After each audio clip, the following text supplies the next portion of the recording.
So, now that we're winding things down, I wanted to do what I've always promised that I would, or at least said that I wanted to do, and get some of the Patreon exclusive videos out into the general population.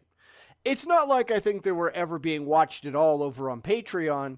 At least I never had a single comment on any of them. But now that I've shut down my Patreon completely, I'm going to just be repurposing them, 10 at a time, into supercuts. I can't guarantee that they're all going to show up here, but I'm going to try, at least for the majority. These are all going to be in their original form as my patrons actually saw them. So let's get started. Isn't it nice that the religious think they get to tell us what we think? Whatever would we do without them? Oh yeah, probably be a whole lot happier. So, do we have to do what this Muslim says we do? Or are we a whole lot better than that? Let's find out.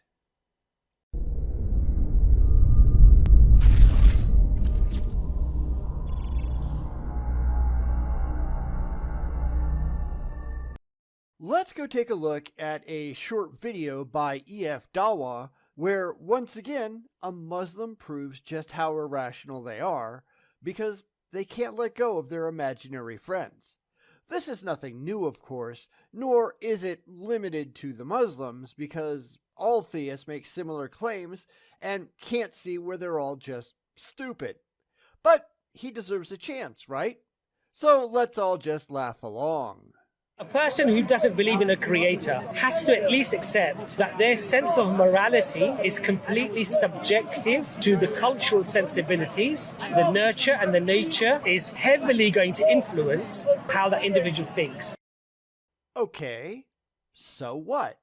Now, I'm sure that he's expecting atheists to argue with him because, to him at least, it's an emotionally uncomfortable idea, but, actually, he's right.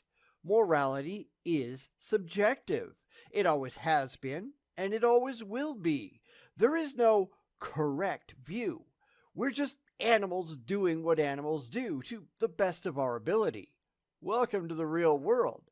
Of course, I've said this before. If you look around the world, it doesn't take long to find people in other cultures with moral views that are different, sometimes exceedingly so, from your own.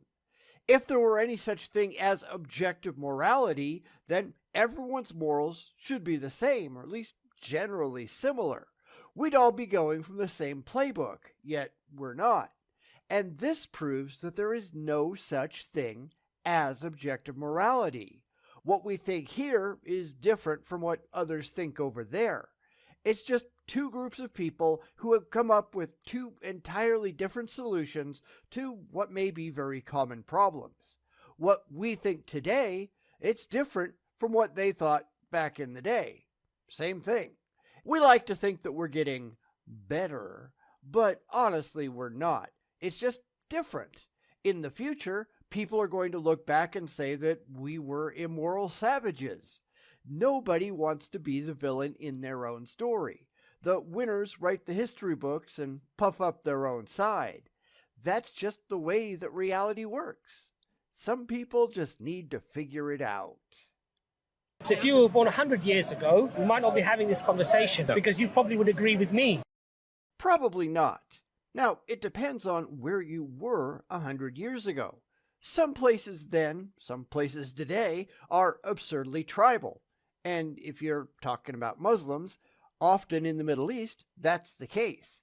Even today, if you go to some places in, say, Iran or Afghanistan or Bangladesh, even though people might internally disagree, they're certainly not going to say so because they know that it's going to make them very, very, very dead.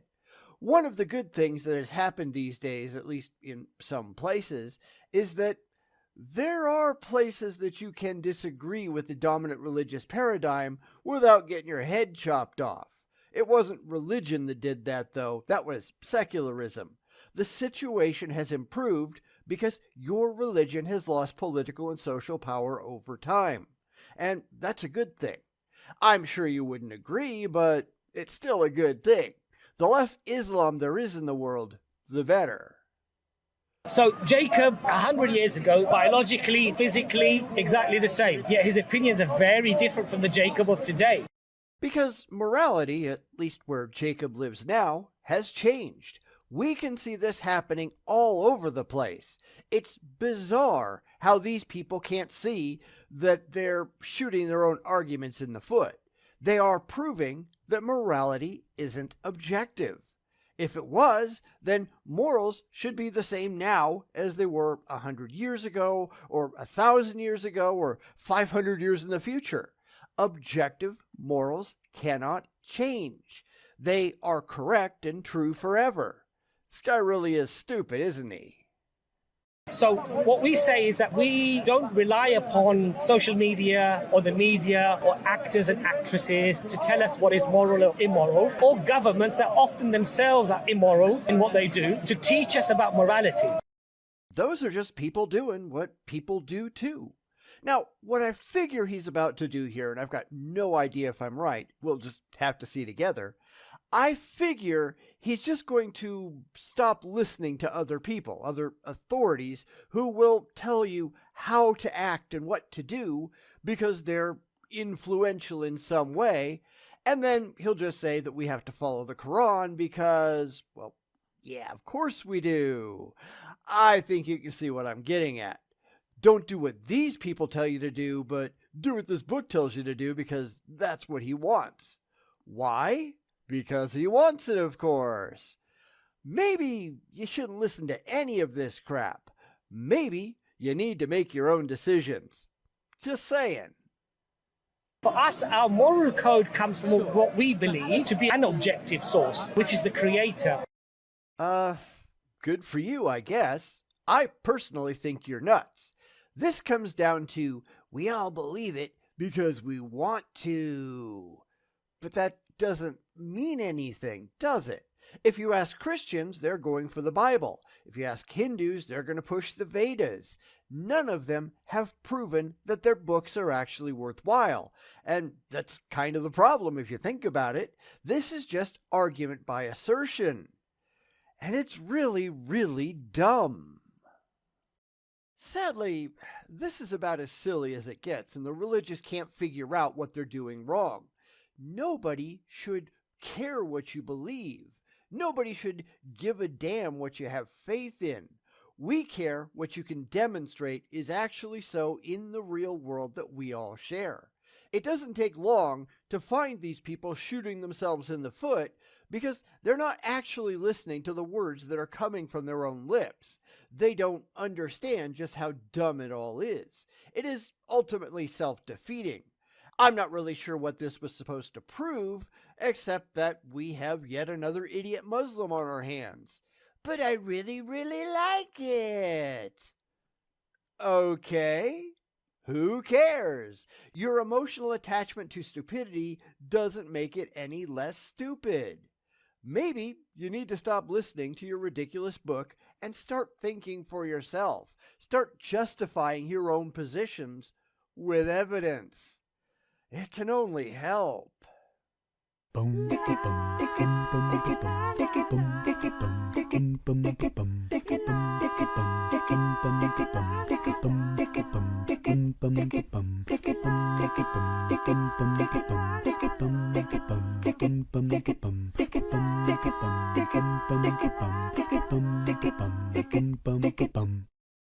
What is it with these Bible-bobbing nut jobs that they can't do any independent research on their own?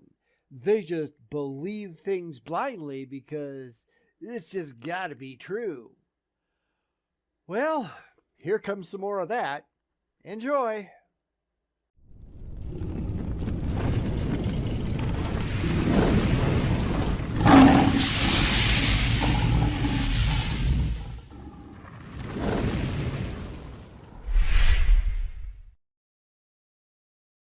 Let's do a quick one, and for that, we need only turn to YouTube Shorts. Now, granted, I am not the biggest fan of YouTube Shorts or short-form content in general, but when it comes to getting religious stupidity out there quick, it's pretty hard to beat. So, can we look at something that was dead in the water 50 plus years ago, and the religious are still talking about it? Signs point to yes. This is mind-blowing proof that God is real. You're gonna want to stick around for this. Okay, I'm here.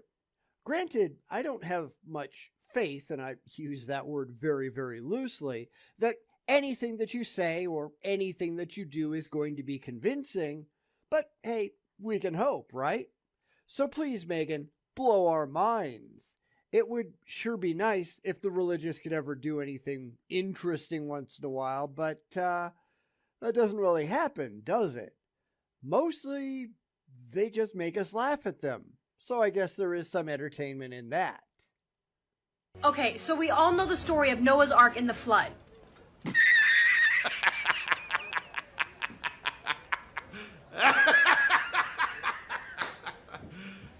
You serious?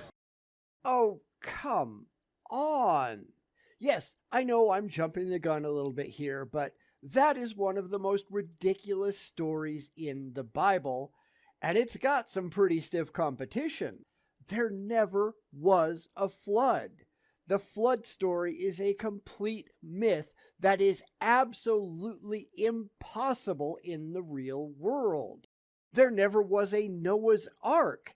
The Ark story is so ludicrous, this thing could never have existed, it could never have been built, it could never have floated on the water. It's dumb, it really is. Hell, I doubt you could even make a case for a real verifiable Noah, especially given what we know. It doesn't matter what you want to believe is true. It matters only what you can prove. But I guess we should give her the benefit of the doubt and see where this goes. It really can't be that absurdly stupid, can it? But what if I told you they actually found Noah's Ark? I'd laugh in your face. Seriously, how can these people be this stupid? Better yet, how do we fix these morons? That's the question I want to know, but I don't think these idiots can be fixed. But, okay, sure, go ahead. I can already see where this is going, and I'll rip it apart in a second. I have a feeling this is one simple Google search away from being painfully dumb, something that she should have and could have done before she made this video so she doesn't look like a complete imbecile. I guess these people don't really care how idiotic they look on YouTube. So, anyway, go right ahead, Megan. Get it out of your system. I know it seems fake, but I'm not lying. A man found this giant boat-looking structure on top of a mountain. Which doesn't make it a boat, does it? Boat-looking structure. Yeah, big deal. There are tons of things around the world that sort of look like boats or have boat-like shapes, if you squint enough, I guess, but that doesn't make them boats. And it certainly doesn't make Noah's flood real. Here's the thing. You can't just say, well, it kind of looks like a thing that I like, therefore that thing that I like is true. That is not how rational inquiry works. You actually have to back this stuff up with evidence. Even if you did find a big boat on top of a mountain, that doesn't mean that the flood happened. Don't be stupid. The location is exactly where the Bible said that the ark would be. And get this, the dimensions are the exact same dimensions as the Bible said. Yeah, except it isn't. Now, there is plenty of science behind that, but let's start off with an easy one. The Bible never actually says where Mount Ararat is. Nobody knows, and anyone who tells you that they do, they're lying. Many different sites have been claimed to be Ararat over the years. The Bible says the mountains of Ararat. It doesn't say where the boat landed, any more than we actually know where Mount Sinai is. Lots of places have been claimed to be Mount Sinai. We have no clue. So this is all just BS. Because here's the thing. This isn't a new story. It comes, believe it or not, from 1960, and it has been soundly debunked since then, but definitely since at least the 90s. I guess she didn't get the memo, because way back in 1960, Life magazine ran an article on an expedition that went to Turkey to investigate the outline of a ship in a mudflow on a mountain in eastern Turkey. Once investigators arrived, they found that the shape was only superficially boat-like. It was nonsense from the start. This is not Noah's Ark. This is not a boat. This is a figment of your imagination. However, one of the investigators, a devout Christian, decided completely on his own, without any evidence to support it, that this couldn't possibly be a natural phenomenon. Now, never mind the fact that there are, I think, around a dozen other similar structures in the immediate vicinity. Nope, this couldn't possibly be natural. I guess Noah now had a fleet. And this was picked up by Ron Wyatt, and as we know, Ron Wyatt was one of the most ludicrous religious cranks in the world. I mean, the guy died in 1999, and good riddance to him, but there's still Christians running around out there going, well, Ron Wyatt said so. Yeah, that's not a good thing. Nothing up there is remotely a boat. It is a geological structure, nothing more. But the religious fanatics, still desperate for reasons to believe in their biblical myths, they still cling to this crap tenaciously. Now, there is a lot more that can be said here, and we'll see if she makes any attempts, but every bit of this has been soundly debunked.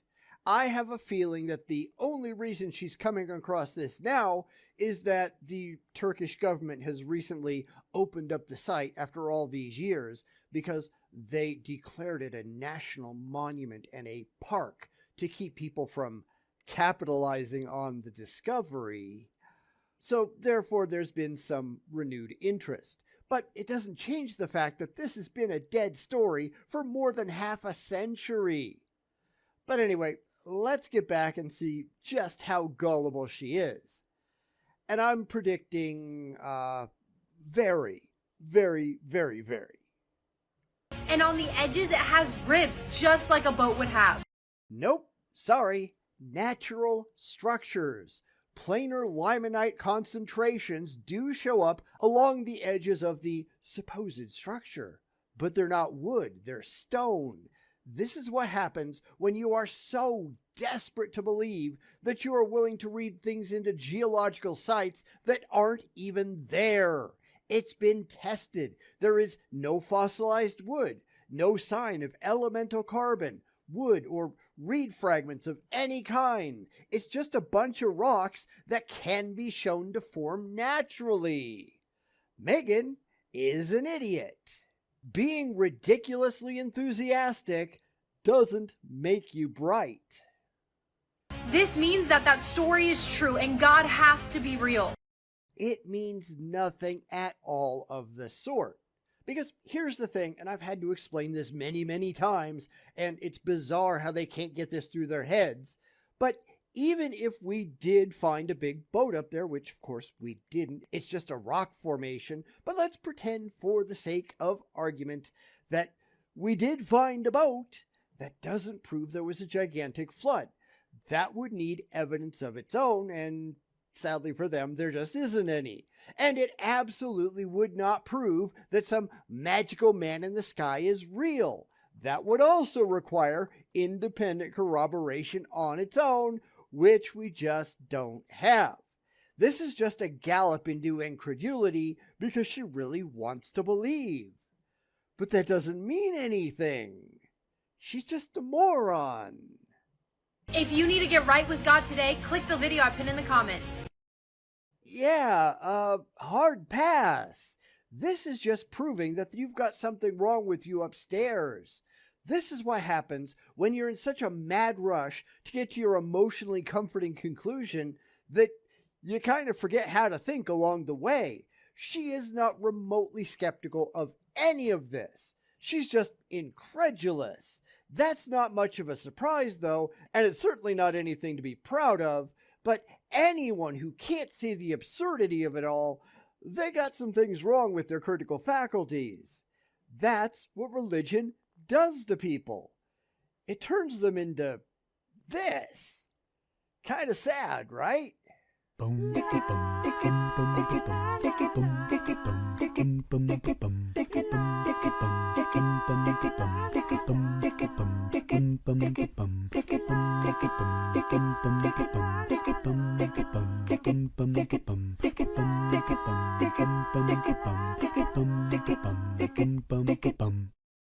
Can faith and reason coexist? I wouldn't be betting on it, especially if you really understand what those two words mean, which, of course, the religious never do. So let's go and help them out, even though I think we all know it's not going to do any good. One last time into the fray, my friends. This is gonna suck.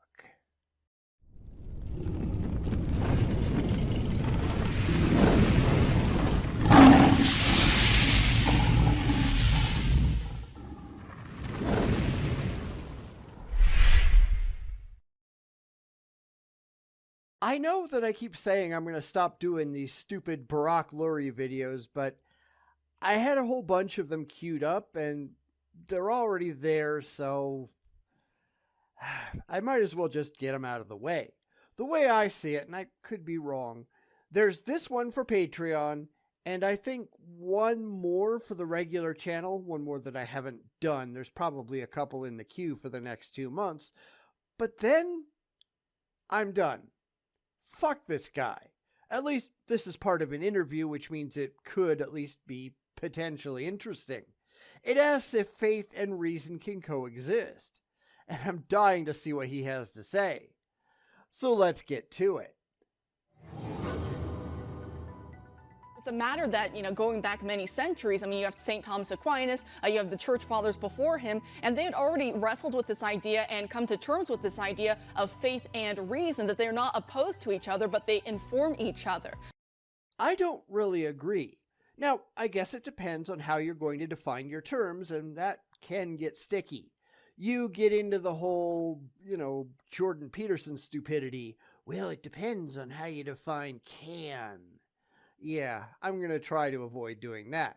For faith, I'm just going to use Hebrews 11:1, and for reason, I'm going to go with the dictionary definition, which reads, think, understand, and form judgments by a process of logic. Now, you can get into the weeds on this very, very easily, but I think the easiest way to understand it is that reason cannot mean, well, it just sounds good to me. And with faith, that's usually all it means. So let's see what Barack has to say. I'm trying to figure out just how dumb this is going to be. What do you think about that? Well, I agree with you. I think that science and religion, and faith for that matter, are all one and the same. God gave us science. God didn't give the animals science. God gave humans science. You've got no evidence that God is real in the first place. That's an assertion. It's faith. And remember, going back to the definition of reason that I gave before, it requires a process of logic. It cannot be, as I simplified it, but it sounds good to me. And that's exactly what Lurie is doing here. He just likes the idea of a God, therefore, God done it. But that's not reason, that's stupidity.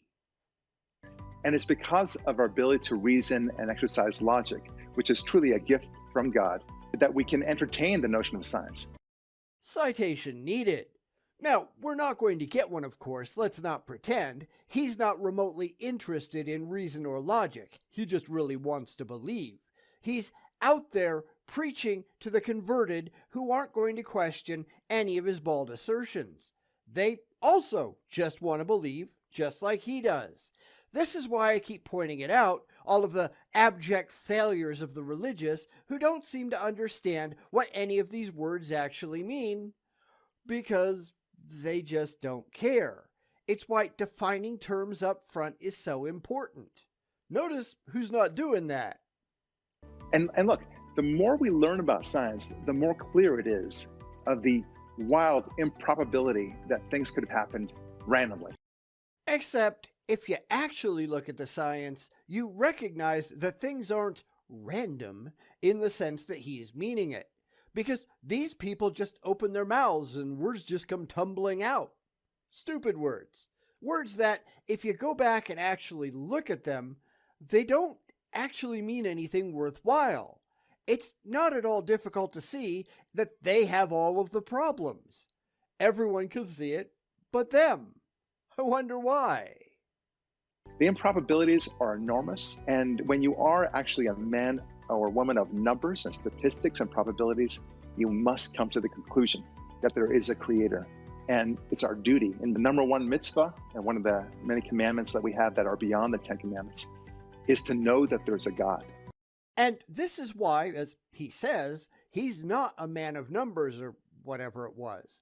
It's how we know that he's just not that bright. He doesn't understand logic, reason, evidence, or pretty much anything else. He's just desperately trying to get to his emotionally comforting conclusion because he really wants to. Because here's the problem, and I've spelled this out before, but I want to do it again really quickly. Even if things were difficult to understand, even if they were difficult to explain, I mean, they're not, Lurie is just ignorant, but even if they were, that wouldn't point to a creator. You'd need evidence for a creator in order to do that. If you didn't understand what was going on, you could just say, well, I don't know how it happened, and just move on. Piling all of these additional assertions into the mix doesn't make it rational. You have to prove that there was a creator, and that would require evidence. You'd have to prove that creator was a god, and that's even more evidence. And to get to the Christian God as that creator, you'd need still more evidence. That's a whole lot of evidence required for that claim to be at all remotely reasonable, and Barak Lurie doesn't have it. None of them do. There are steps that you have to go through to get to a reasonable conclusion, and he is not remotely interested. Barak Lurie is an idiot. And sadly, he's not alone. But he doesn't comprehend the way that critical thinking works. Big surprise there. Doesn't say you really got to believe very fervently, and that's really important to me. No. He says you should know that there's a God. Except you don't. So let's get back to the definitions. It's why in philosophy, knowledge is defined as justified true belief. It has to be justified, meaning it has to have objective, demonstrable support, in this case in the form of actual evidence, and it must be true. That doesn't mean believed to be true. That doesn't mean you have faith. It means it is true. A belief in a God does not become knowledge until you can present evidence for it, that's the justified part, and show that it is, in fact, objectively real. That's the true part. Christians can do neither one. They don't care about knowledge. They just want to believe. To the atheist, they have logical problems with it, and they engage in massive mental contortions. No, we can just show you where you're wrong. It is not at all hard to walk the religious through the steps. They just don't like it. However, liking it has nothing at all to do with the rational rigors of coming to conclusions logically. You don't just get to go where you want to go because you want to go there. You actually have to earn it, and the religious have no interest whatsoever in that. It doesn't matter how many times we explain what they're doing wrong. They're just going to keep doing it because it isn't knowledge that they're after. It's faith. And then they call it knowledge because they know in some tiny part of their brains that that's what they ought to be after. But that's not what they're doing. They just want to believe. It's just dumb. I know, because I was one of them, and ultimately I could never explain free will or consciousness. And once you can't explain that, you know that there was a creator who must have given it to you. And there's that leap in illogic that I keep talking about. Not having an answer that you like, that you derive emotional comfort from, that doesn't mean you just gotta make something up. But that's all that they're doing. They are terrified of, I don't know, because that makes them uncomfortable. They want to know. And in the absence of legitimate knowledge, they just make stuff up in their heads that they'd really like to be true, even though they can't demonstrate that it is. This is a massive problem for the religiously minded, and they're all doing it, aren't they? There are plenty of people who are doing it beyond the religious mind poison too, don't get me wrong, but they're all being irrational. Your fifis don't mean anything. Stop pretending that they do. Grow the hell up. It really can't be that hard.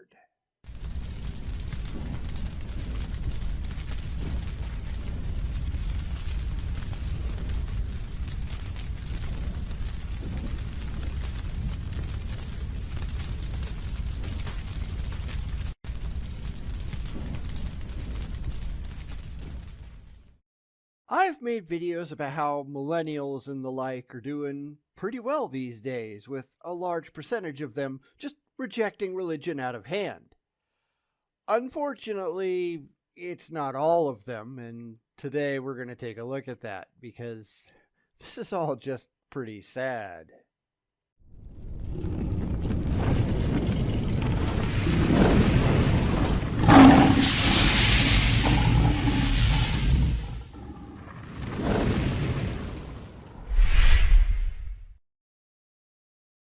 So, you know me, I'm just an old fuddy-duddy who doesn't much care about what the cool kids do.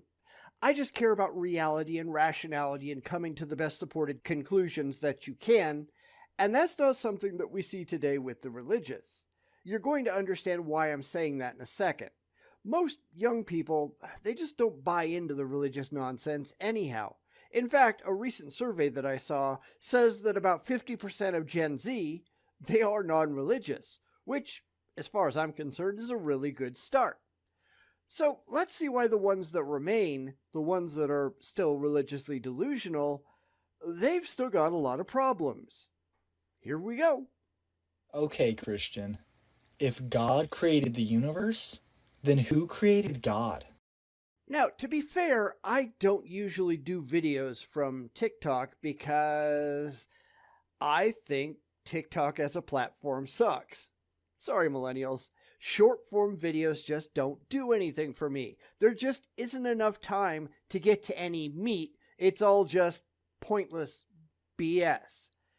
But we're going to address this one, a video from a channel called The Millennial Apologists, just like I would from any that were on YouTube. So this is a really common question, and I think it's a decent one that we should address. It's really why people like William Lane Craig abandoned the standard cosmological argument in favor of the Kalam. Because people pointed out that anything that exists that needs a cause, well, that would include God, right? So they just invented an exception for their imaginary friend out of thin air. It came straight out of their buttholes. It's just a bald assertion that God didn't begin to exist. Says who? And they can no more prove it than they can prove that God is real in the first place. It shows the utter credulity of the religiously gullible. These people are just not that smart.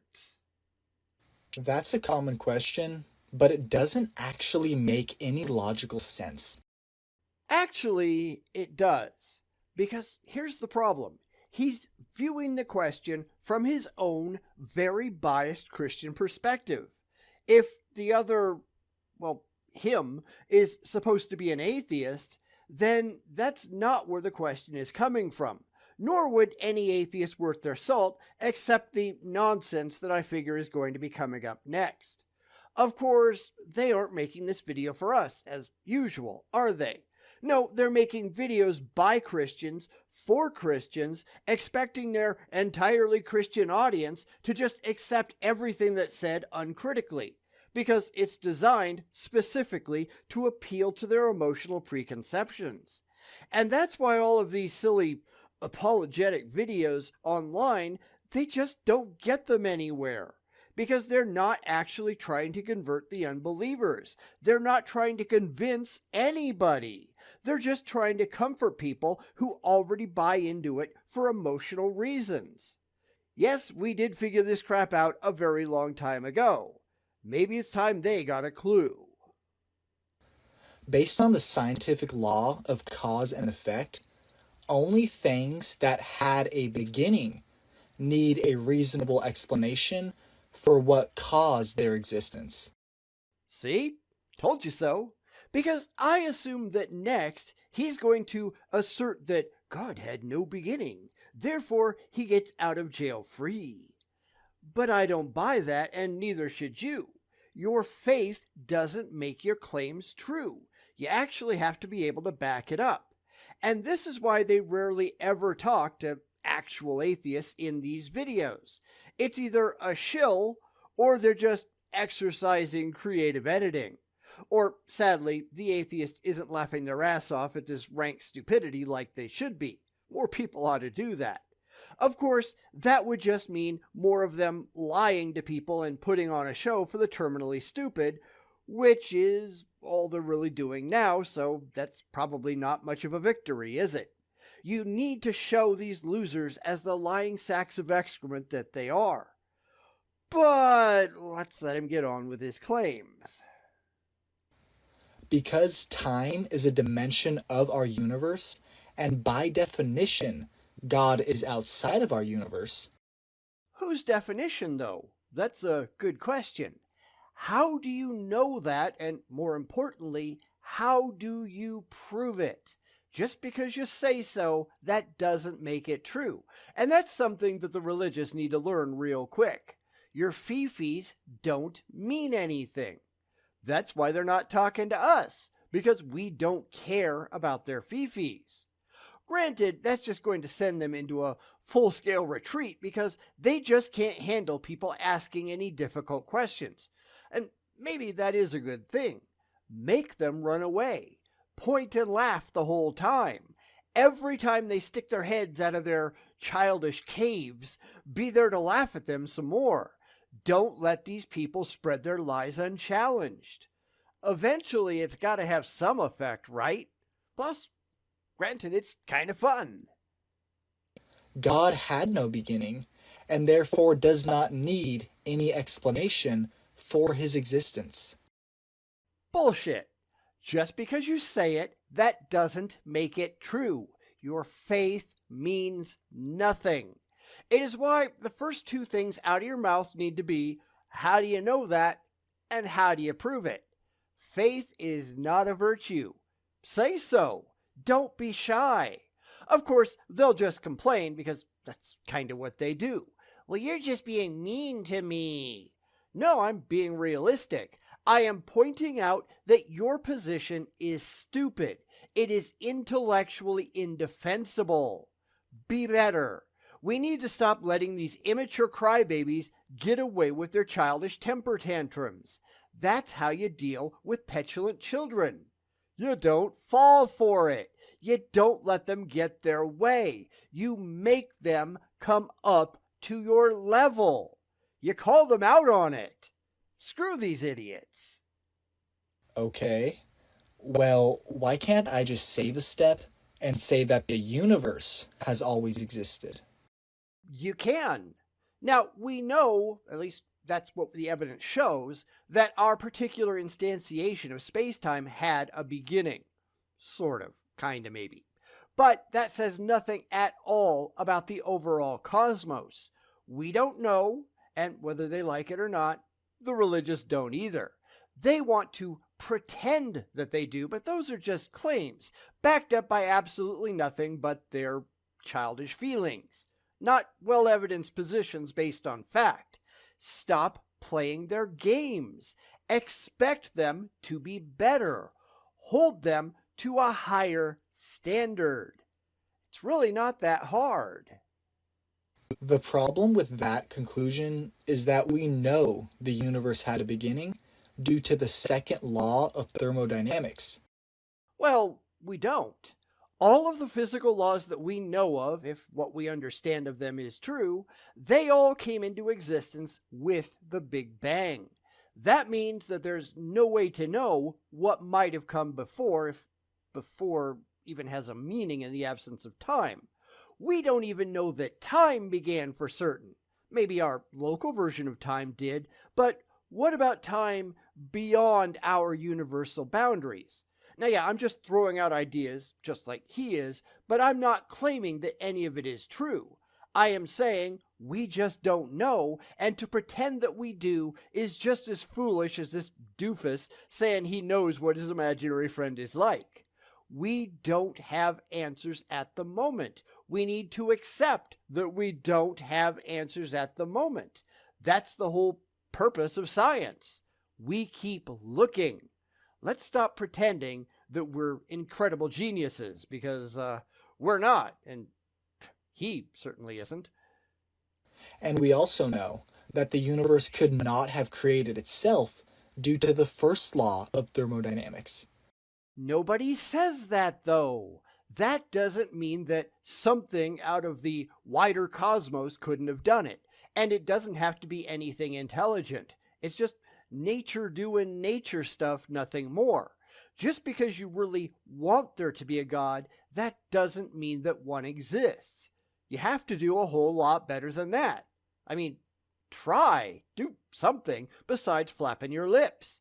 This is why we have to keep challenging these morons, because they run into a brick wall very quickly. The second that we don't accept their unsupported claims, that we don't buy into the crap in the Bible, and that we're not willing to let their empty faith claims fly. What else do they have?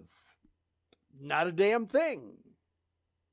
Because heat is always transferring from warmer bodies of matter to colder bodies of matter, if the universe was infinitely old, then everything would be the same temperature right now.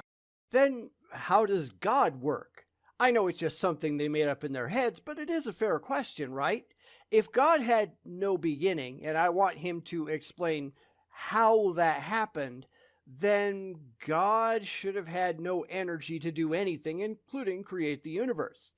Of course, their claim will be that the rules just don't apply to God. Again, bullshit. How do you know it, and how do you prove it? Your faith means nothing. That's the time that they're just going to run away. And good riddance to them. The most rational explanation is that a supernatural and creative being that is outside of time and space, aka God, created the universe. How the fuck is that rational? That's just something you made up in your head. That is not what rational means. It's why we can't be afraid to laugh at these idiots. The most rational conclusion is that invisible, intangible, universe-creating pixies created the universe. If you're not going to buy into that, then I'm not going to take you seriously either. Laugh at them. Are you people out of your ever-loving minds? Because they are. These are not smart people. These are people with emotional problems, and we need to stop letting them vomit their irrationality all over the place. We need to stop letting them control the narrative. Do not let them get away with it. I know I don't, and they have nothing intelligent to say in response. They just stand there stammering, duh. I mean, what really can they say? Their entire position requires that you buy into their religious crap right up front.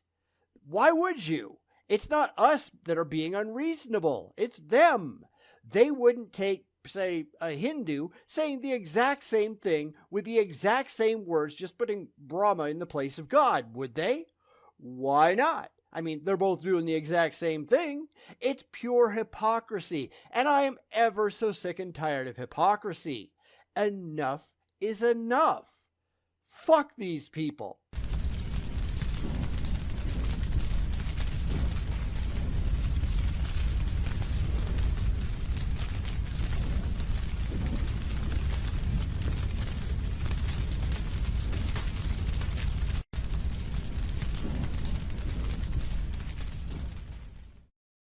There's a lot of threats in religion, right? Do this or else. It's just that the or else bit is never demonstrably real any more than anything else that they have to say. It's just an empty threat to keep the faithful in line, and when they try it on the non-religious, it just makes us laugh. And I spend an awful lot of time laughing at all the impotent threats issued by the religious. So let's see how this video does.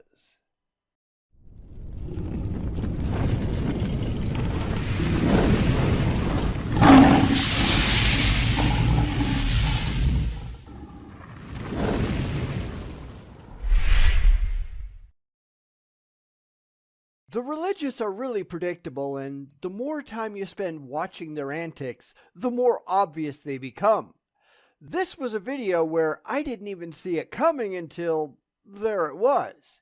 So this is a video called "Christians Must Do This or Suffer the Consequences," with absolutely no consequences spelled out, so you can just fill them in for yourself, I guess. I don't believe any of this, so I really don't care. But let's see if he can convince me. I wouldn't be holding my breath. Now, a lot of Christians are not going to want to hear this because I know I didn't want to hear this.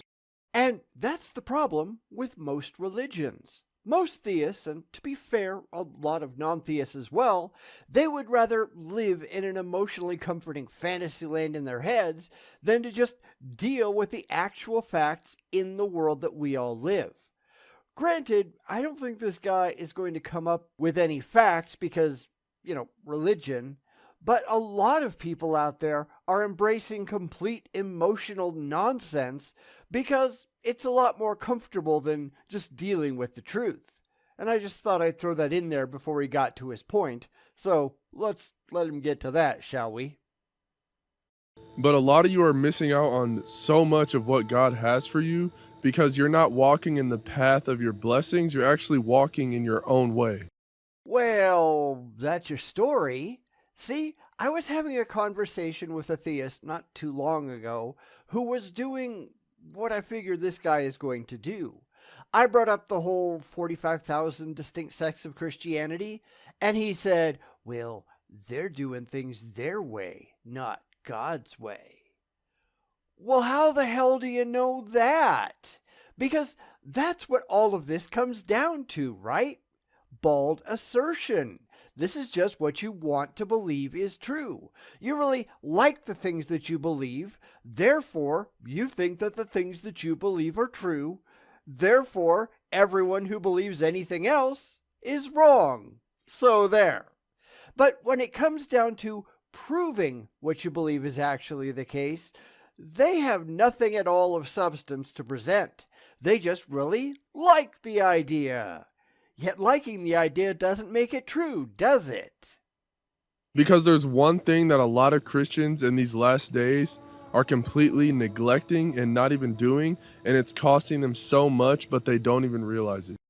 Oh, good. The last days.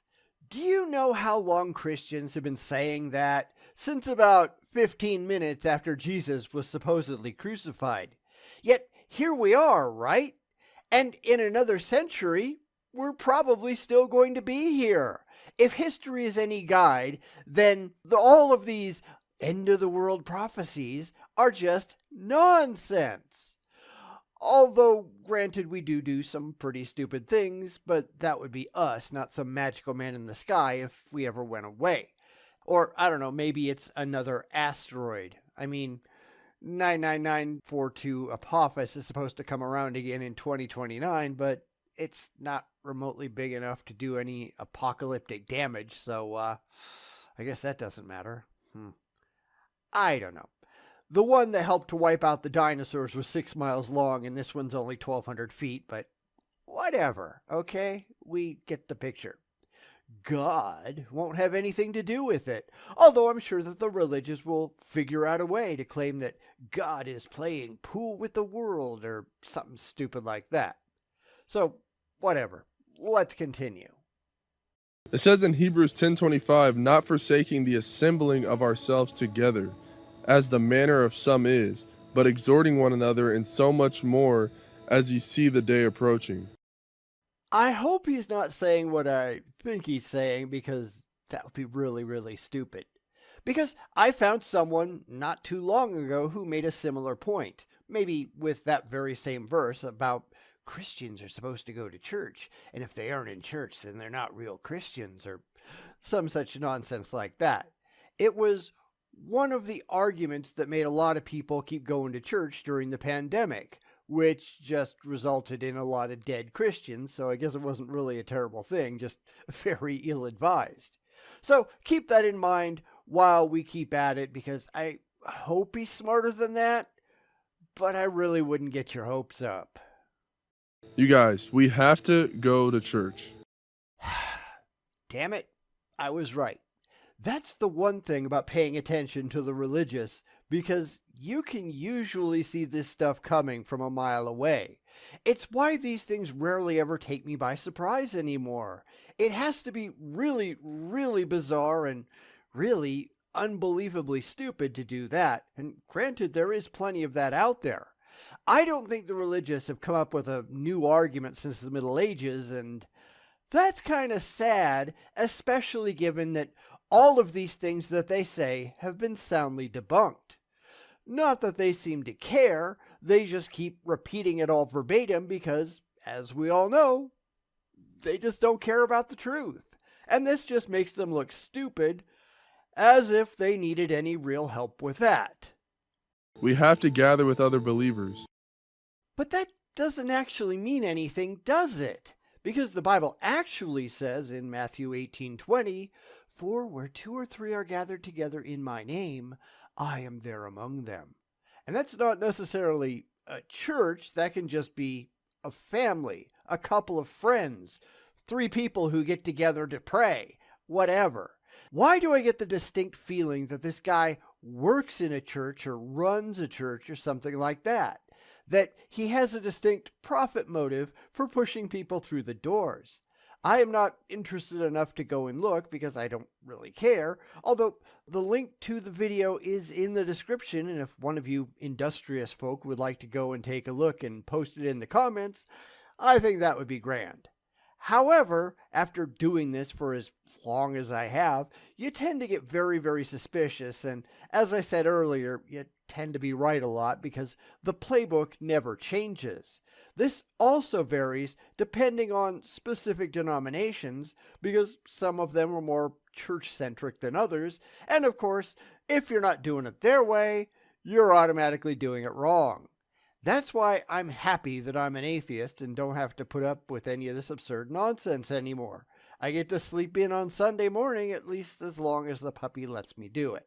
She tends to have me up by like 8 a.m. at the latest, and I have to haul my ass out of bed so my wife can sleep. The other dogs, they can sleep in too. She can't. Hopefully that will come in time. So anyhow, what did you think? Did you see that one coming as far away as I did? Let me know down in the comments, and I'll catch you all next time.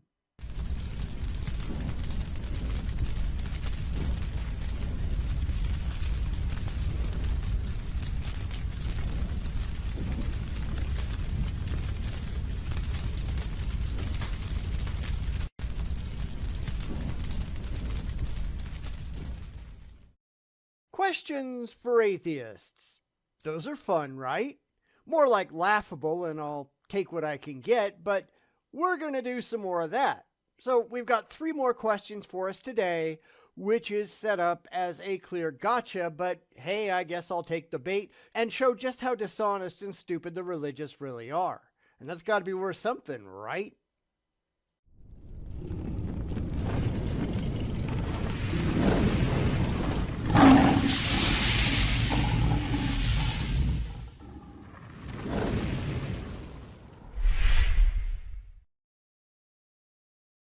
We're going to take a look at a short clip by Cameron Bertuzzi. I haven't been doing a lot of his content lately because, well, if you actually went and looked at his channel, you'd know, but he's got something seriously wrong upstairs, and he's just pandering hardcore to the believer and taking all leave of any senses he might have ever had before. I think this video just might demonstrate what's going wrong, but I guess we'll just have to see. So let's get to it and find out. All right, I've got 3 more questions for atheists. Here is number 1. Do you believe that our beliefs ought to be proportioned to the evidence? So should we only really believe something if we've got evidence in favor of it? Absolutely. Now, keep in mind, I'm talking about evidence, not feelings, not wishes and dreams, not, well, it says so in my book. I mean stuff that can be independently tested and demonstrated to be true objectively, something that exists outside of your head. If you give me a box and say there's a cat in it, then there has to be some way to demonstrate that there actually is, in fact, a cat inside. Now, presumably, the cat is alive, although we can test for that too. Are there any air holes or some other way for the cat to breathe? If not, then while there might be a cat, it's probably not a living cat, or at least it won't be for long. Yes, there could be an integral air supply in the box, but that wouldn't be just a cat, would it? And that, of course, would need to be disclosed. If there was a dead cat, then there would probably be a smell associated with it, depending on how long it's been in there. And of course, if there are air holes, then we could just sniff at the holes and see if it smells like an animal. We could just test the weight. We could look at the dimensions. There are lots of things that we could do to see if it's at least feasible that there is a cat inside the box. Now, tell me how I can do that with your God. Because the religious always say, this is what God is like. Yeah, and how exactly do you know that? That's a solid question that they never have an answer for. How do you know what your God is like, given that you have no objective way to actually examine your God? This usually shuts them up real quick, because if they have some way of rationally evaluating their God, then they can show me that method so that I can do the same thing. But because they clearly do not have such a method, the whole thing falls apart entirely, and it's pretty easy to tell how stupid they are. However, we're kind of getting off topic here, so let's get back to Cameron and see where he goes from here. Number 2 is, if we could verify that some miracle actually occurred, would that give us a reason to think that God exists? And again, this is contingent on whether or not we could actually verify that the miracle happened. No, actually it wouldn't, and I'll explain why. If you could verify a miracle, and keep in mind they have no miracles that they can actually show are real, they have nothing they can actually confirm, so this is just a mind game. But even if you could confirm a miracle, that does nothing at all to confirm what caused it. You don't just get to say, God done it. You have to prove God done it. And that means you have to prove God in some objectively verifiable way. And good luck on that. This is really where the religious go wrong, because they're so busy assuming God that they forget to actually prove God, because they can't actually prove God. All of these silly games they play, like Cameron is playing right here, is just assuming that God is responsible without actually being able to show that God is real or is responsible for anything. So no miracle in the world is going to prove God.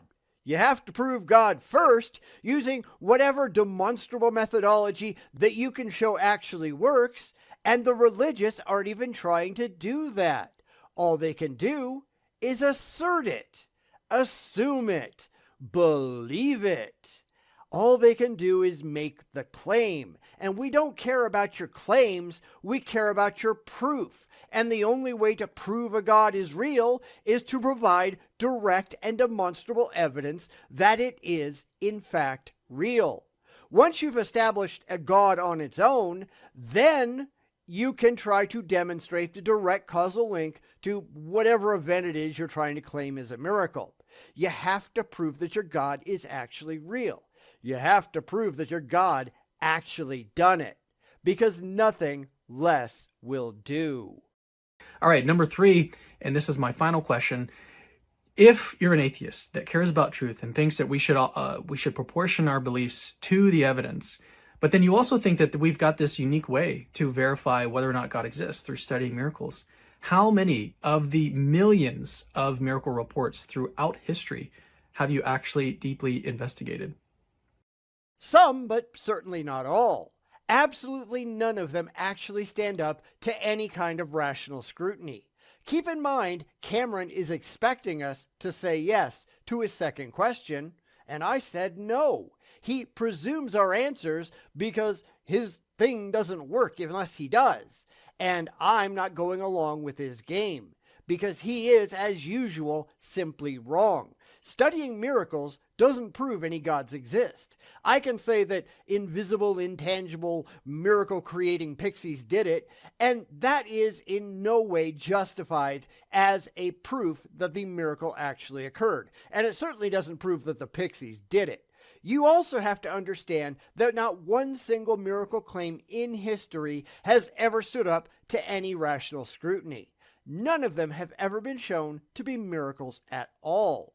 Even if it turns out to be something that we don't understand, the only thing we can possibly say is, we don't know. It's never going to be God done it unless you have first proven God to be real and then can show that he actually did whatever the hell you're trying to put on him. This is the real problem, and one that Cameron has had pointed out to him time and time again. But Cameron isn't that bright. In fact, if you've been keeping up with some of the things he's been doing on his channel, he's gone complete conspiracy loon wackadoodle. You just can't assert a cause if you can't demonstrate that cause is real, and that's all he's doing here. Besides, he hasn't actually got a demonstrable miracle to present to us at all, does he? He said so himself. If is not because. Come up with one that you can actually demonstrate is a miracle, and I don't know how the hell you'd even do that, and we'll talk. Of course, the religious can't do that, which is why these questions are entirely pointless. He has failed on all counts. He has no miracle, and he has no demonstrable God which can be shown to be actually responsible for it. This is just a bum rush towards his emotionally comforting goal, with the goalpost firmly strapped to his back. It's really pathetic when you think about it, and sadly, people like Cameron never do. So I went looking at his comments to see just how many other people had the same take, and a bunch of them did. The existence of a miracle doesn't prove what caused it. Of course, you have to prove the miracle exists first, and he's nowhere close to doing that, but you can't get close to the cause without demonstrating what the cause actually is, and he's not even trying to do that. There are no demonstrable miracles regardless. Just claiming a miracle doesn't mean a miracle occurred. How the religious can be so absurdly stupid as to not understand this, that's entirely beyond me. Then again, I'm not dumb enough to believe this crap. People like Cameron are. And that's really sad, isn't it?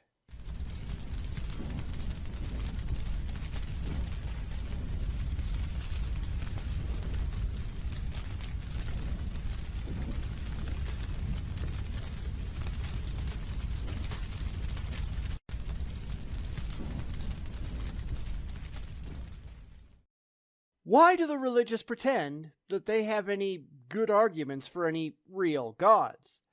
Well, because it makes them money, that's why. Of course, their arguments are absolutely terrible, and they don't even try to accomplish what they claim, but they're not really that concerned, are they? Because the truth isn't what they're after. So let's look at yet another example.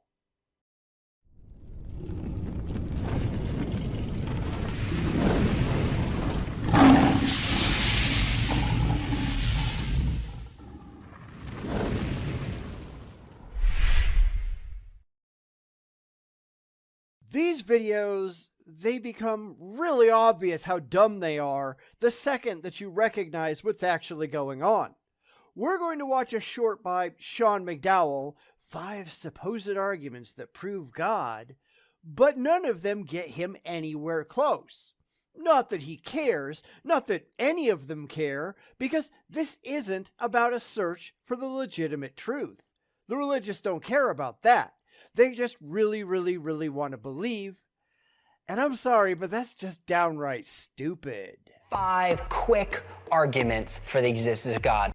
I'd settle for just one rational one, but I think that's too much to ask from the likes of Sean McDowell, especially in 60 seconds. But hey, we'll let him try, even though it's almost certain that he's going to fail, because that's kind of what these people do. Because even if he had a good point in any of this, which we all know he won't, it takes a lot more than 12 seconds or whatever it is to actually make that point. These aren't going to be arguments. These are just going to be claims, and the religious, mostly they don't understand the difference between the two. But sure, Sean, go right ahead. Try to get to your first point. I don't think it's going to be very good. Number 1 is the universe had a beginning. We know this now from science. We know this from philosophy, that the universe began to exist. It's not eternal. So what? That doesn't show that any gods exist. Just saying they do or just assuming they do doesn't prove it. Now, I know I've said this a lot, but they are just assuming that God, their particular version of a God, is the automatic answer to any question under the sun. Someone asks a question, God is the automatic answer, so there. But that is not how this works. This is not an argument for any gods. It's not an argument for your God in particular. This is just an assertion. Well, I had a roast beef sandwich for lunch. That proves dragons are real. It's the same level of stupidity. He also throws in philosophy proves that the universe had a beginning. How exactly did it do that? Because philosophy doesn't have the capacity to prove anything. Anything. Ever.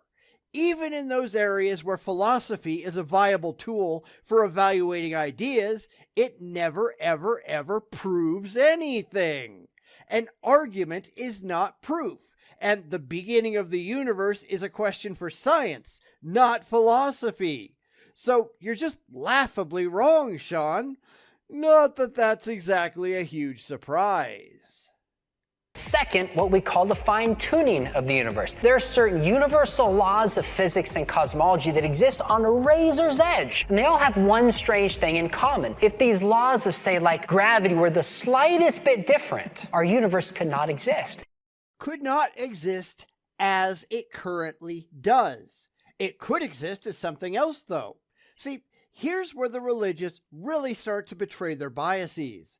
They are really invested in reality being what reality is right now.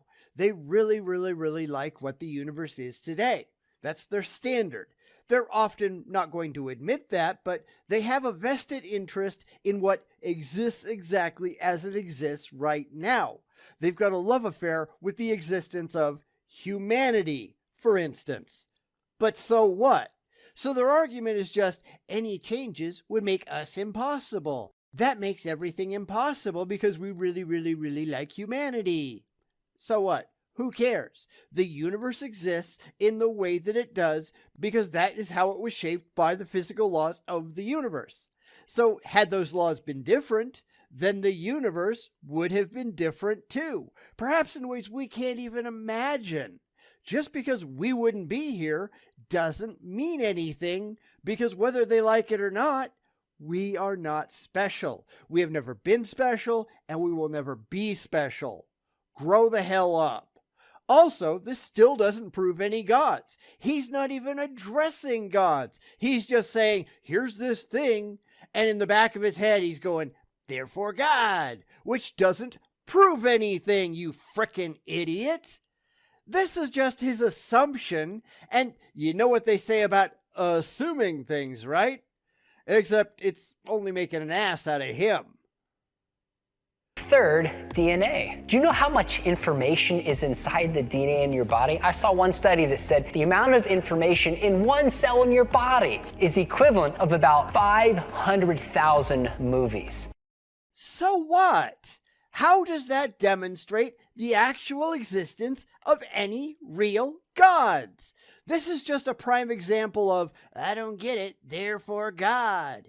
It's pure confirmation bias. It's a desperation move to get to something that he really wants to be true by arguing things that he knows that his intended audience also believes are true. But it doesn't actually demonstrate that it is, in reality, true. This is a ludicrous argument from ignorance, as just about everything that comes out of the mouth of theists is. I don't get it, therefore God.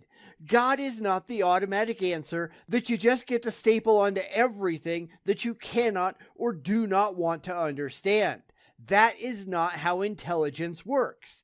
If you don't know, if you can't produce evidence, then you don't know. Wanting to know doesn't mean that you do.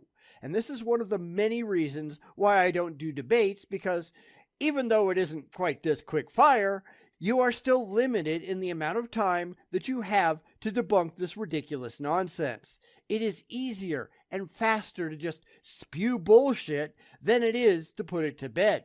So no, he still has absolutely no actual arguments for any gods of any kind. He's just pretending that God automatically done it, and that is not remotely true. Fourth, the moral argument. How can we say there's objective moral values? Well, number one, it's kind of obvious. We all know that torturing an innocent child for fun is wrong. We all know that. It's obvious. No, it's not. There are no objective morals. That's not even a thing. Never has been and never will be. It doesn't matter how much you desperately really love the idea that there are objective morals, you can't demonstrate that any exist. Because here's the reality for you. We come up with them because they serve our purposes. The morals that you follow maybe and probably are completely different from the morals followed by other cultures. Well, they're just wrong, someone like Sean would probably say. Well, they say the same thing about you. There goes objectivity right out the window. And you notice that the theists who pull out the moral argument, they can't actually support it or defend it. They can only demand that it has just got to be true because they want it to be. The second that you reject the claim, they don't know what the hell to go do with themselves. They can't understand how anyone would reject what they believe with all their hearts must be true, but they're not actually using their brains for any of this, are they? In fact, that goes for anyone claiming objective morality, religious or not. None of them have any actual defense for their assertion. It's just got to be true because they really, really want it to be. But as we all know, that means nothing, does it? And this still isn't an argument for any gods. He's not even talking about gods. He hasn't mentioned a god in any of these arguments yet. It's just what he really wants to believe. And last, I think one reason to believe there's a God is because of the resurrection of Jesus Christ. Said with absolutely no evidence for it whatsoever, because this is based on faith, it's not based on fact. He doesn't have any actual evidence for anything. This is just faith and fifis, and he's expecting that anyone watching his channel, well, they're just going to be running on pure faith and fifis too, just like he is. It's just that we're not, and that's why so many people are laughing at this in the comments. Go look at them. They're kind of funny. Granted, he doesn't care any more than any of the others do, because the people that he's really talking to, the people who are handing over the contents of their wallets to him because they're stupid, they're perfectly fine with it because they don't have a brain in their heads. They just really want to believe it too. And since he's really only doing this to make a buck, those are the only people that really matter to him because they're the ones willing to pay him, this is the only thing that he really cares about. This is pure preaching to the choir, and when it's pointed out that everything that they're saying is bullshit, people like Sean, they couldn't care less. They're too busy laughing all the way to the bank. They get mad when we point that out, but it's obvious that they're not making any of these videos for the non-religious, and certainly not for skeptics, because they keep getting roasted in the comments of their own videos because the things that they say are just dumb. They really are.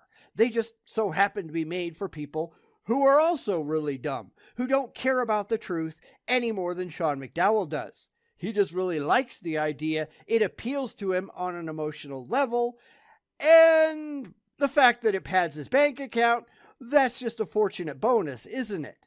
So anyway, what do you think? Let me know down below. At least I'll know somebody is watching these and I'm not wasting my time.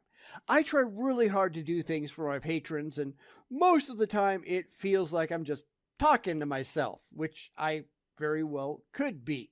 So at least confirm that anybody is bothering to take the time to see these videos just for my own peace of mind. I'll be back in another 2 weeks with another exclusive video, and I hope you stick around until then.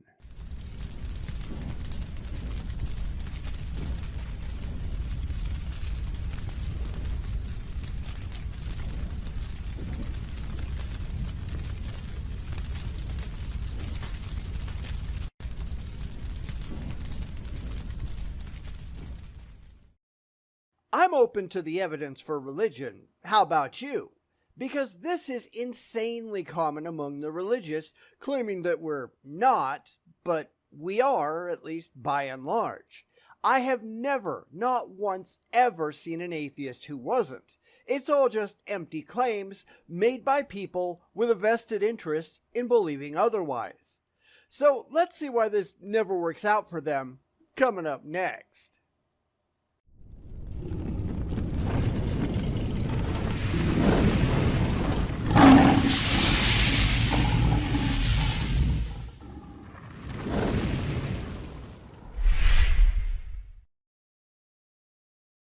This is a very common religious claim that atheists are just lying about being convinced. I mean, we're actually Christians, don't you know? It says so in the Bible, after all. Therefore, the only option is that we're lying about everything, because the religious, they just can't be wrong, can they? Except they are, demonstrably, all the time. They are just looking in the mirror and pointing fingers at themselves. And today, William Lane Craig is going to do that. What the hell else is new? I have met many atheists for whom nothing would convince them that God exists. Considering that you are on record, along with people like Ken Ham, saying exactly the opposite, that nothing could ever convince you that God doesn't exist, I don't really think you have a lot of room to talk. And, in fact, this is a very, very, very common claim. It's also a very, very, very false claim most of the time. And I'm sure I've heard some atheists say something or other, but most of them say they don't know what it would take to convince them, and not knowing is not denying that it's possible. Whereas Lobar Bill and Ken Ham have both said that there is nothing at all, not that they don't know, but nothing that could ever convince them that their heartfelt beliefs weren't true, because they aren't going off the evidence, they're going off of their own childish fifis. So this isn't a good start, Bill. Got anything better?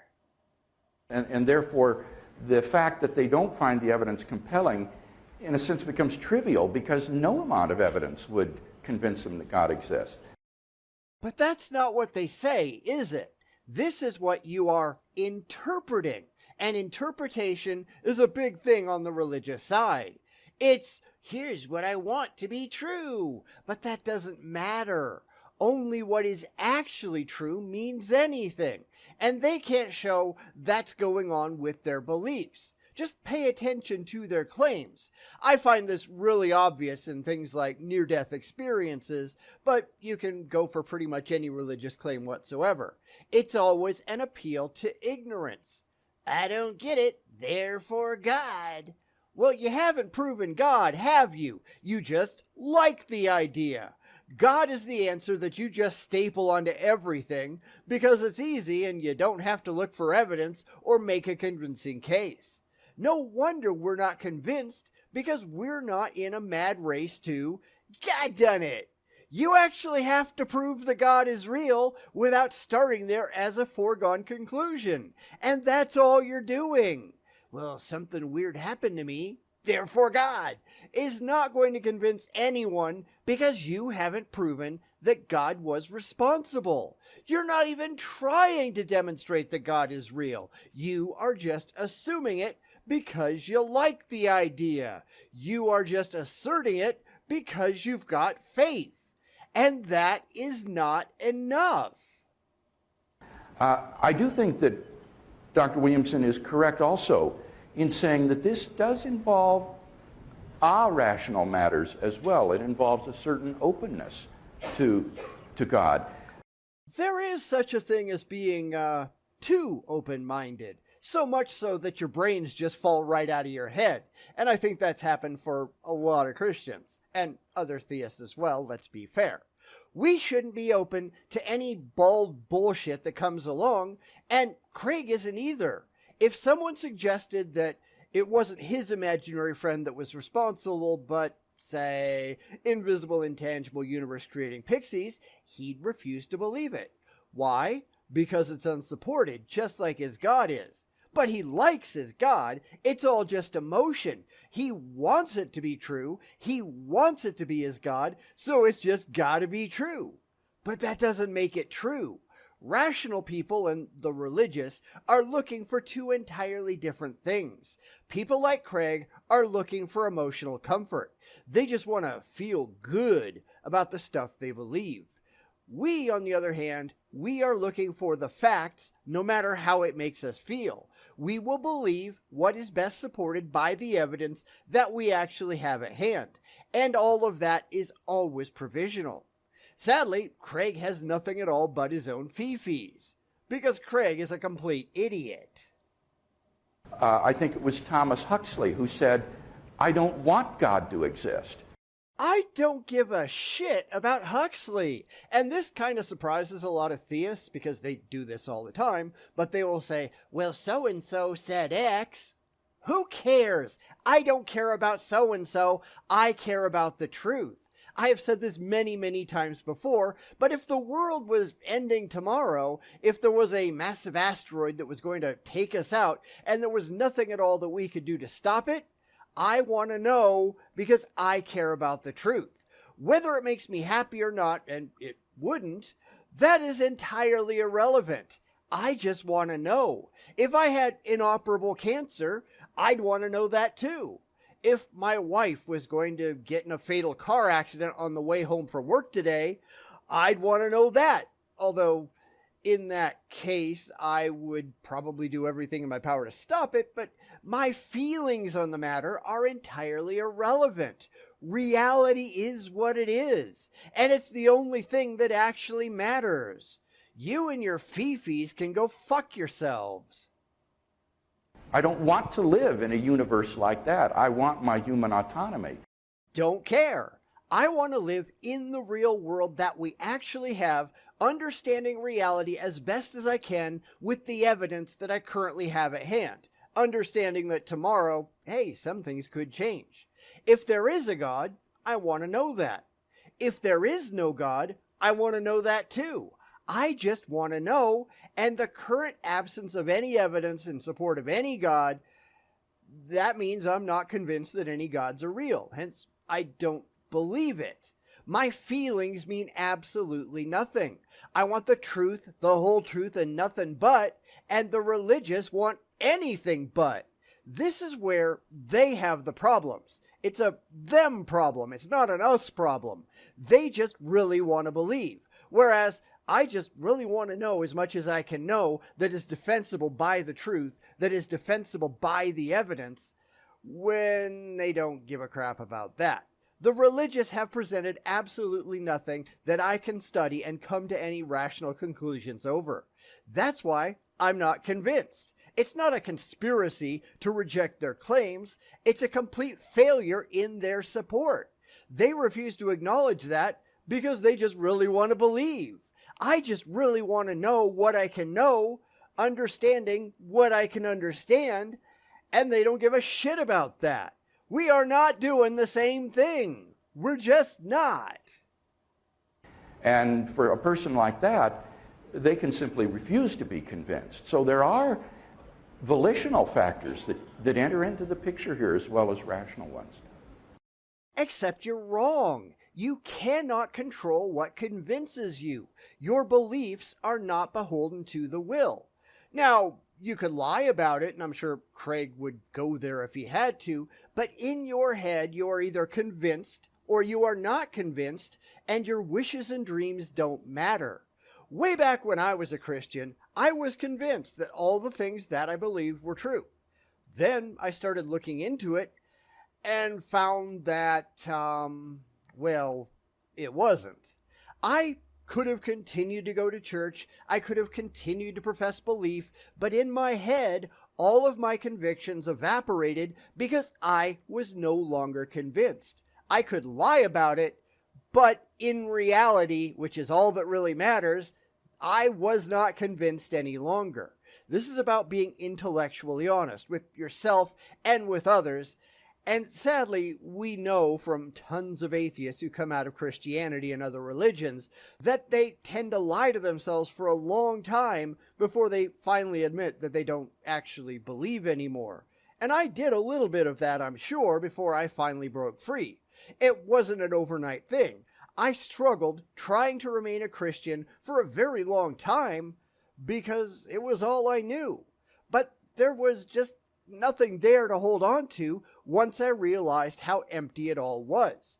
Craig isn't intellectually honest. Yeah, I know that's a giant surprise, but it's true. He can't be. He makes a living lying to people. It's all he's done for his entire life, and he can't stop now.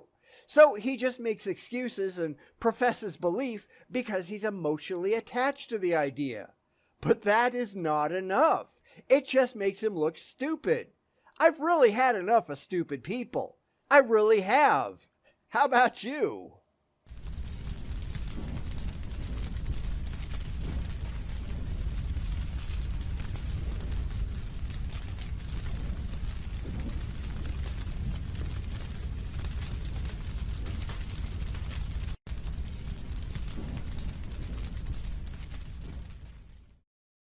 Are there best questions to ask an atheist? Or is it all just self-serving? I think we already know the answer to that, but let's give the religious a chance to hang themselves. That's all they ever end up doing anyhow, right? So let's get to it.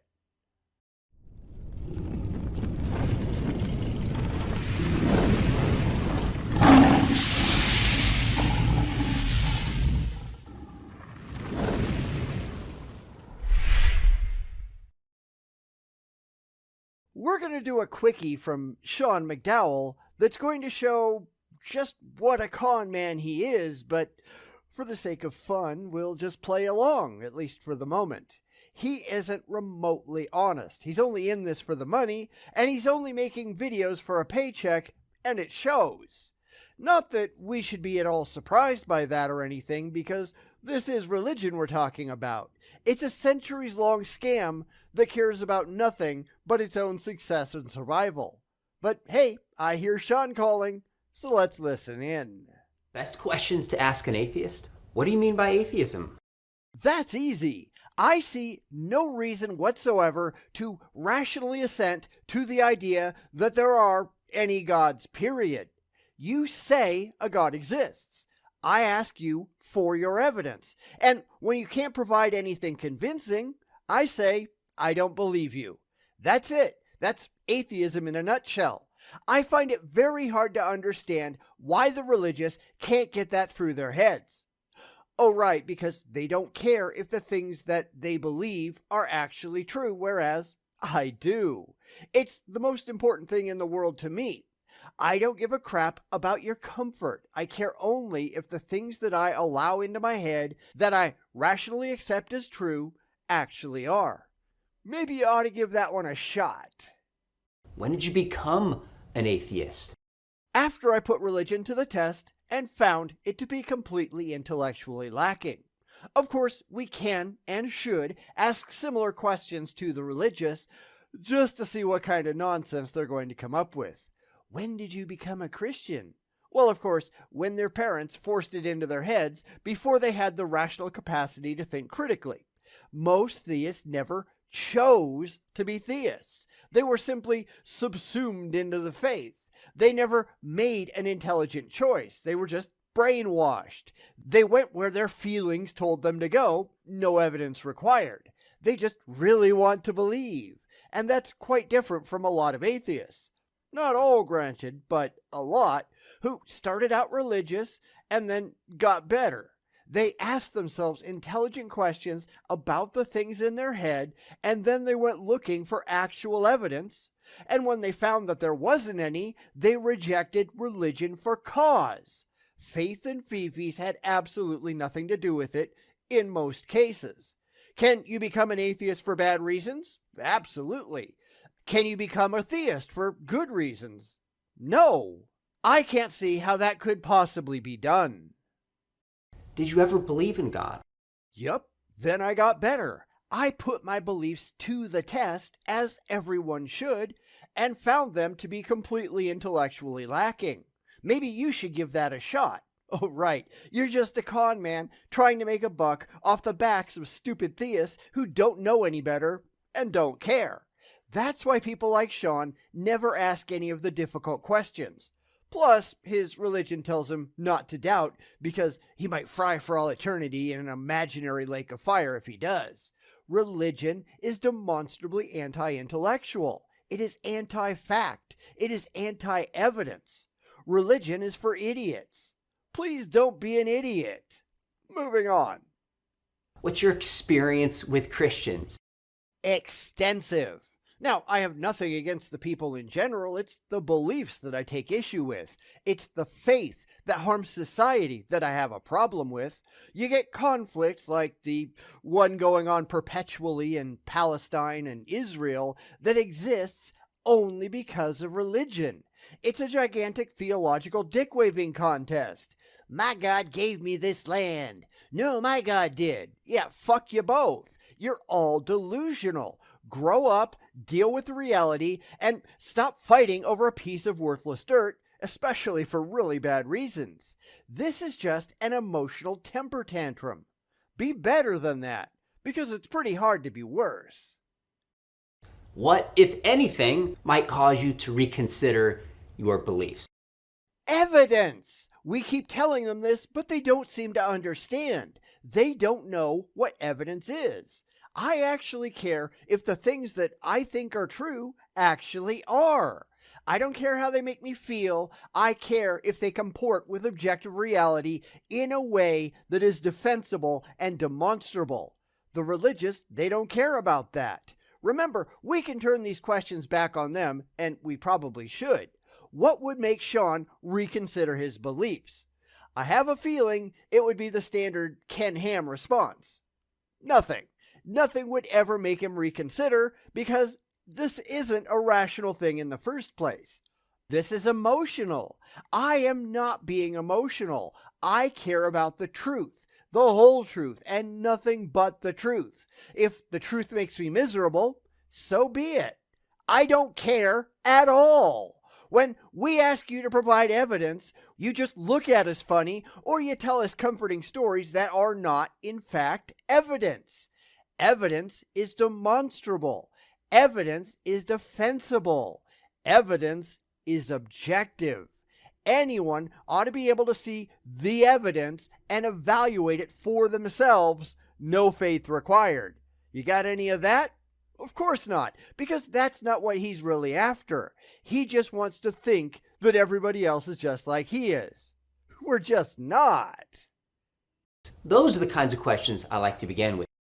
I'm fine with those as a starting point, so long as you're willing to answer my questions in return. Of course, the religious just aren't, and it's very telling that they're not, or at least they aren't able to present answers that comport with actual reality because they don't care about actual reality. They are not after the same things that we are, or at least the same things that I am, since I only get to speak for myself. They are after an emotionally comforting happy land in their heads where they don't have to fear, where they don't have to care, where they don't have to think, where they just get to be a bunch of mindless sheep. That's not something to be proud of. They don't want to put in any actual effort. They just want to be lazy And that's just stupid. Nobody ever said that life was going to be easy. Yet that's exactly what they want. It's all they're actually looking for. It says so in my book, so it has to be true. That's the limit of their intellectual capability. And that's kind of sad, isn't it? Now, eventually, I want to get to the big question. Why is there something rather than nothing? Now, somebody correct me if I'm wrong, but wasn't that question something you promised Pelagia that you'd never ask again because nobody says that except for the religiously delusional? No, he lied, which is not remotely a surprise. Nobody but the religious ever say that there was nothing, that there can ever be nothing. Nothing isn't even a thing. But he's looking for a simple answer that he can push on people in exchange for their money because Sean McDowell is a con man. He's an asshole. He's pandering to the lowest conceivable common denominator, people who don't have a brain in their heads because they have bought into this religious bullshit. He's a prick. What else is new? Where did life come from? You don't care about that. Not really. You're just going to staple "therefore God" on the end no matter what you do. You are not out there doing any actual research because you don't actually care. This is you being an ignorant idiot. This is you seeking emotionally comforting answers that you just make up in your head so you feel better. Stop being an imbecile, Sean. Try. The origin of consciousness, objective moral values and duties, and who is Jesus? I just get past all of those because we've answered them many, many times before. He doesn't care though because he isn't actually making any of these videos for us. He just really wants to believe and he really wants to take the money from the other dumb people on his side. He's only making the videos for them, which is why if you look at the comments on this short, he's getting roasted.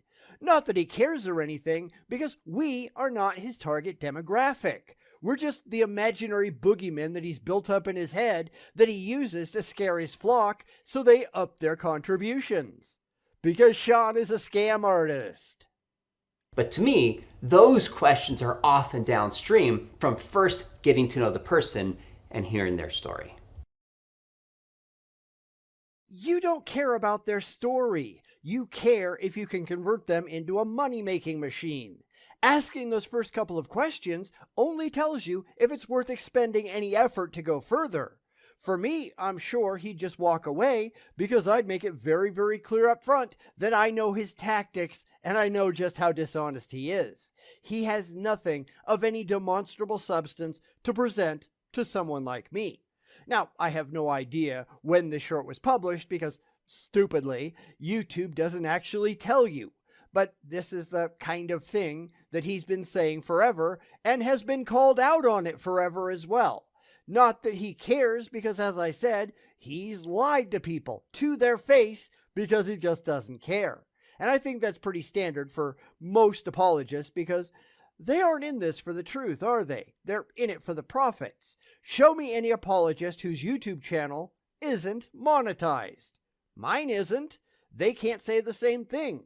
Show me any that aren't begging for money all the time.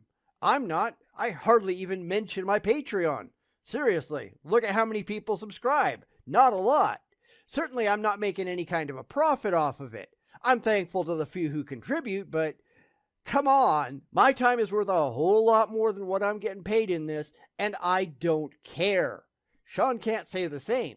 Sean is only after the money, and it shows. He doesn't care about anyone's story. He cares about how it can benefit him.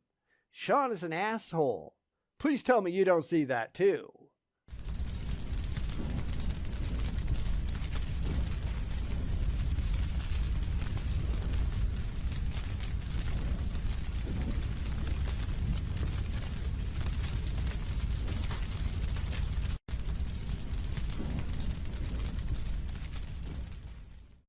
Do you think that Cliff Knechtel can provide evidence for Jesus?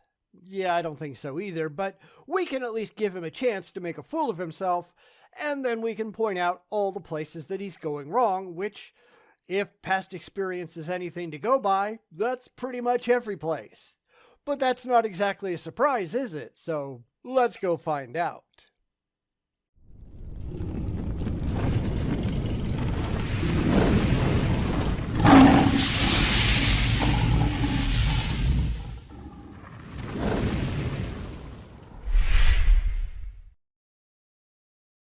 This is a snippet, I think, of a podcast by George Janko, where he has, to use the video's description, a deep and meaningful conversation about God with Cliff Knechtel, college and park troll, who I don't think has ever had anything intelligent to say in his life. At least not when we've looked at his videos, I can at least say that. So, what is this deep and meaningful conversation? I don't know, let's take a look and see. In middle school and in high school, people challenged my belief in Christ. As they should. Just because you personally really liked the idea, just because you were brainwashed into the idea when you were too young to know any better, that doesn't mean that you shouldn't grow the hell up. Now, since we're just after Christmas, let's compare this to Santa Claus, which, for patrons at the $10 or higher tier know, I just did another video on Mike Winger and Santa Claus, so this kind of seems appropriate. But that won't show up in the regular channel for about 2 months, thereabouts, but if you want to see it today, well, you know what to do. Anyway, believing in Santa Claus, it ought to be a limited time thing. It's fine when you're 5, it's not really fine when you're 15, and you're a positive idiot if you still believe it when you're 25. People need to be able to grow the hell up and leave childish things behind. However, when it's ingrained at you at such a young age, it becomes part of your own self-image. It becomes part and parcel with who you are as an individual, and that makes it really, really hard to give up, especially when all of your peers and everyone you respect, they're all telling you that it's true. So Cliff is just being defensive because people told him that his imaginary friend isn't real, and now he's going to try to show why he's just right anyhow. Let's watch. And because I do not want to believe in Jesus just because I've been hoodwinked or brainwashed into believing him, I had to do a lot of thinking and a lot of studying. Or a lot of confirmation bias, because that's what these people do. They don't do what I did. They don't go back to reality and look at evidence and try to justify any of the things in the Bible, why they might be true, and why they should accurately coincide with the verifiable evidence. No, it's just reading more out of the Bible without caring if the Bible is true in the first place. It's talking to pastors, all of who have a vested interest in you believing so they get their hands on your money, and often your children, and all of the con men writing religious books who only do it to get paid, who only get paid if you believe in this nonsense. You know, the Frank Turek's and the William Lane Craigs of the world. You know who I mean. These people go and they look for confirmation, not justification. They're looking for faith, not fact. And I'm willing to bet that's exactly what Cliff did. Let's see. Why do I believe in Christ? What's the evidence that God exists? What's the evidence you can trust a 2,000-year-old book called the Bible to give you any type of truth? I asked myself those very same questions, and I concluded, after putting the Bible to the test, that it wasn't reliable if you just give up the blind faith and just cared about the evidence. And that's something that most theists, they just don't want to do it. Pick any story out of the Bible and try to verify that it happened as described, because I don't think you can do it. This is especially true once you get to the crazy supernatural stories, because they're just nonsense, and that terrifies the religious. So they do what I suspect Cliff did. He just tried to half-ass cherry-pick something that even remotely makes it look like the Bible could be true, assumes that just makes it true, and then goes back to living on faith and fee-fees. And I've seen this a lot, and it is never, ever, ever impressive. And the more I studied, the more I found that indeed Jesus Christ is the truth. And how exactly did you do that? Details, please. Because remember, I've been looking for anyone who can actually prove that Jesus ever existed. Not, it says so in my book. Not, I'll believe it for the sake of argument. Definitely not, I have faith, actual evidence that the Jesus that was described in the Bible, was actually real.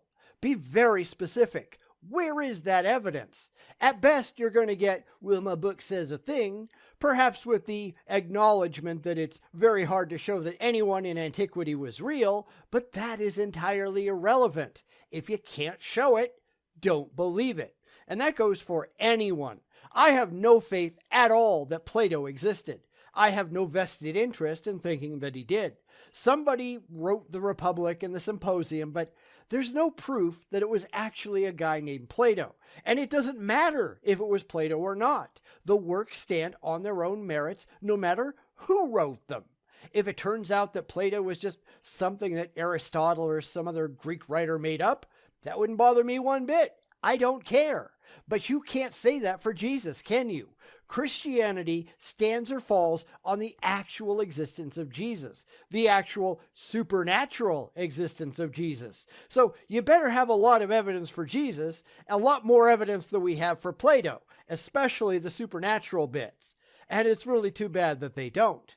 While it's no skin off my ass if Plato turns out not to have been real, and that goes for virtually anybody else on the planet that we can't prove ever existed, Christians can't say that about Jesus. So they'd better have something significant, and sadly, I think we all know, they just don't.